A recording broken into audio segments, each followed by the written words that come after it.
नमस्कार दोस्तों, हॉकफिट न्यूज़ में आप सभी का तहे दिल से स्वागत है।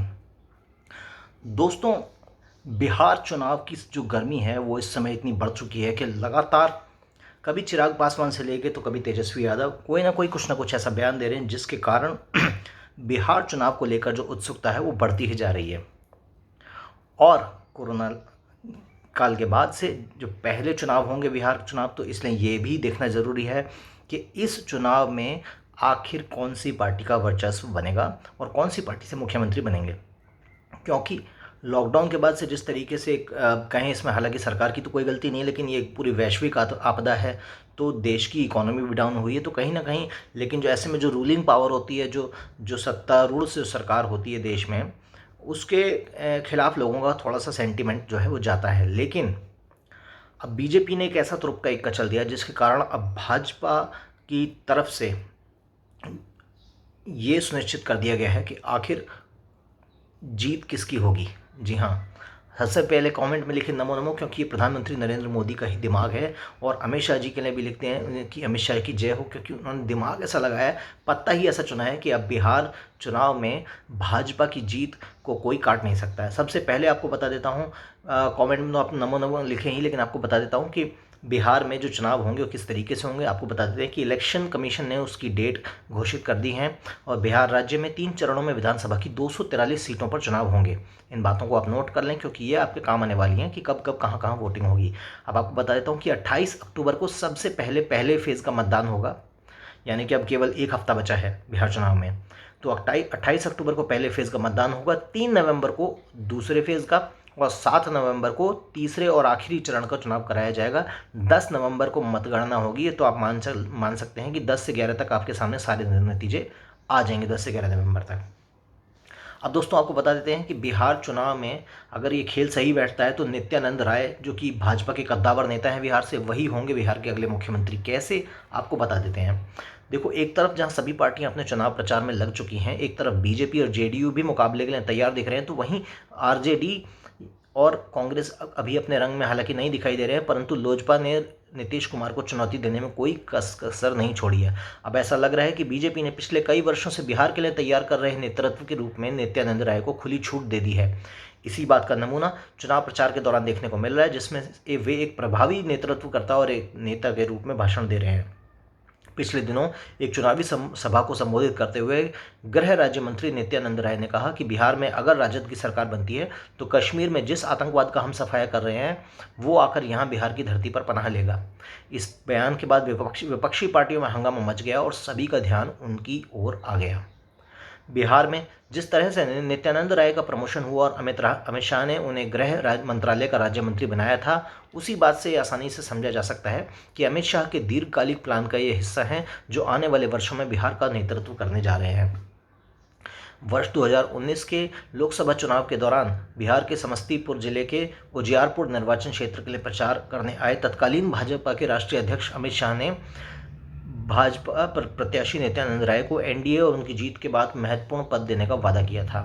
अमित शाह ने अपनी बात रखी और राज्य को केंद्रीय गृह मंत्रालय में राज्य मंत्री बनाया।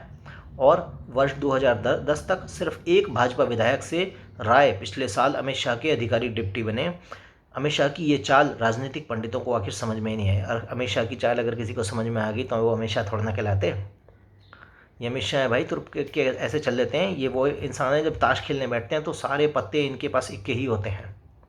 नित्यानंद राय को बीजेपी की कमान साल 2016 में सौंपी गई थी बिहार में। उन्होंने बिहार में बीजेपी को मजबूत करने में बड़ी भूमिका निभाई। 54 साल के नित्यानंद राय बीजेपी के यादव चेहरे और मुख्यमंत्री की कुर्सी के लिए प्रमुख दावेदार के रूप में उभर चुके हैं, जो न सिर्फ नीतीश के वर्चस्व में सेंध लगाएगा बल्कि बिहार के यादवों का वोट भी लालू प्रसाद के राजद से बीजेपी में लाएगा। अब तक नित्यानंद राय ने जो भी चुनाव जीता है वो सभी लालू के प्रभाव क्षेत्र के थे। ऐसे में ये कहना गलत नहीं होगा कि नित्यानंद राय लालू के वोट बैंक में सेंध लगाने की क्षमता रखते हैं।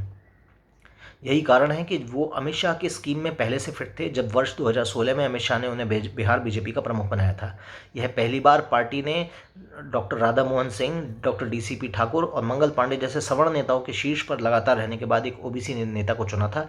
तभी यह अंदाजा लगाया जाना चाहिए था कि वो एक दिन बिहार का चेहरा बनने जा रहे हैं। अब दोस्तों बिहार में क्या स्थिति है कि बिहार में जहाँ एक तरफ राजद से लेके तमाम जो पार्टियां, कांग्रेस आदि, ये बिहार के अंदर जो है वही अपना जो है अपना माइनॉरिटी कार्ड जो है, एक अल्पसंख्यक कार्ड जो है वो खेलने में लगे हुए हैं। यहाँ तक कि कुछ पार्टियों ने पीएम मोदी की रैली में जिन्होंने, जिस बंदे ने बॉम्ब लगाया था, उस व्यक्ति आफ्ताब आलम तक को किसी ने सीट दे डाली। तो आप समझ सकते हैं कि ऐसे जब आपराधिक चरित्र के लोगों को जब कोई पार्टी उम्मीदवार बनाती है तो ऐसी पार्टियों की मंशा क्या है। ऐसी पार्टियां कुर्सी के लिए बनने वाली वेश्या से कम नहीं है। लेकिन बीजेपी ने अपने तमाम उम्मीदवार ऐसे चुने हैं जिनकी छवि साफ है या फिर उन पर कोई मेजर क्रिमिनल ऑफेंस जिन पर नहीं है। और ये बात किसी से छुपी नहीं कि बीजेपी के लिए हमेशा राष्ट्र सर्वोपरि है, चाहे चुनाव जीतें या हारें। और बीजेपी के चुनाव जीतने का भी, जो इस समय सत्ता में बने रहने का भी जो कारण है वो यही है, क्योंकि लोग अब बीजेपी की मंशा जान चुके हैं। लोग ये जान चुके हैं कि यही वो पार्टी है जो इस देश के अंदर देश को सर्वोपरि रखती है और स्वयं के हित को पीछे। यहाँ तक कि नरेंद्र मोदी जी के परिवार की भी अगर बात करें तो आप इस बात को भली भांति जानते होंगे कि नरेंद्र मोदी के परिवार के जो अधिकांश सदस्य हैं वो आज एक बिल्कुल हमारी और आपकी तरह एक साधारण जीवन व्यतीत कर रहे हैं। वो कोई स्पेशल, उन्हें कोई वीवीआईपी ट्रीटमेंट नहीं मिलता है। उनके नरेंद्र मोदी जी के एक भाई दुकान चलाते हैं तो दूसरे भाई पेट्रोल पंप पर काम करते हैं और एक भाई ऑटो रिक्शा चलाते हैं। तो इस तरीके की मामूली जो प्रोफाइल्स हैं जिन पर ये काम करते हैं, वो भी तब जबकि इनके भाई स्वयं अपने आप में इस देश के प्रधानमंत्री हैं। उसके बाद भी यदि इस देश का प्रधानमंत्री अपने परिवार को इतना सा भी बेनिफिट अगर नहीं पहुंचाता है तो आप समझ लीजिए कि ये व्यक्ति केवल और केवल देश के लिए काम कर रहा है और परिवार हित को, स्वयं हित को बिल्कुल पीछे रखते हैं। और चुनाव में जब जनता वोट करने निकलती है तो जनता इस बात को भली भांति जानती है। जनता को चाहे कोई पॉलिटिकल पार्टी चाहे लैपटॉप बांटे या कुछ मोबाइल बांटे या उनको कैश दे या शराब की बोतल, जनता इस बात को भली भांति जानती है कि ले लो।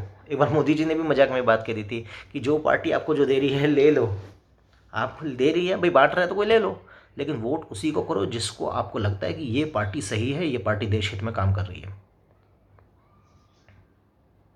क्योंकि जिस देश के जो नेता हैं, तमाम नेता और तमाम पॉलिटिकल पार्टीज़ इन ओछी हरकतों से कभी बाज नहीं आती। जैसे ही चुनाव शुरू होने लग जाते हैं, कुछ पार्टियां शराब बांट रही हैं, कुछ कैश बांट रही हैं, कुछ साड़ी बांट रही हैं। मतलब क्या है यार, कुछ तो स्टैंडर्ड रखो यार। 2020 है। पर भाजपा के प्रत्याशी आपने कभी मुझे बता दीजिए अगर कभी भाजपा के किसी प्रत्याशी ने कहीं कुछ कैश बांटा हो या कुछ चीज़ बांटी हो। भाजपा में ये कल्चर है ही नहीं इस पॉलिटिकल पार्टी में। भाजपा जीतती है मुद्दों पर। आप देखिए 370, 35 ये दोनों भाजपा ने हटाए। 3 तलाक पर कानून बनाया, राम मंदिर बना कर दिया, सर्जिकल स्ट्राइक करी पाकिस्तान पे 2-2, एक पैरा एसएफ रेजिमेंट के थ्रू और एक एयर स्ट्राइक। चीन को जिस तरीके से हमने मुंहतोड़ जवाब दिया गलवान घाटी में, उससे भारतीय सेना के प्रति जो हमारी सरकार का जो रवैया है वो आज नज़र आ रहा है कि ये वो सरकार है जो सेना को खुली छूट दे रही है अपने कार्यों को सुचारू रूप से करने के लिए। और मुझे तो लगता है कि मैं तो व्यक्तिगत रूप पे ऐसी ही सरकार को वोट दूंगा जो इस देश के हित के बारे में और इस देश की सीमाओं के हित के बारे में और सैनिकों के हित के बारे में सोचती है। अगर आपको भी मेरी बात पसंद आई तो इस वीडियो को शेयर ज़रूर करें और हमारे चैनल को सब्सक्राइब करना, और साथ में जो छोटा सा लाल रंग का जो घंटी का निशान बना हुआ है मेरे टी-शर्ट के कलर का, यानी कि बेल आइकन, उसको ज़रूर दबाएं। तभी देशभक्ति से संबंधित हर खबर आप तक पहुंचती रहेगी। दोस्तों अभी के लिए बस इतना ही। जय हिंद, जय भारत, नमस्कार।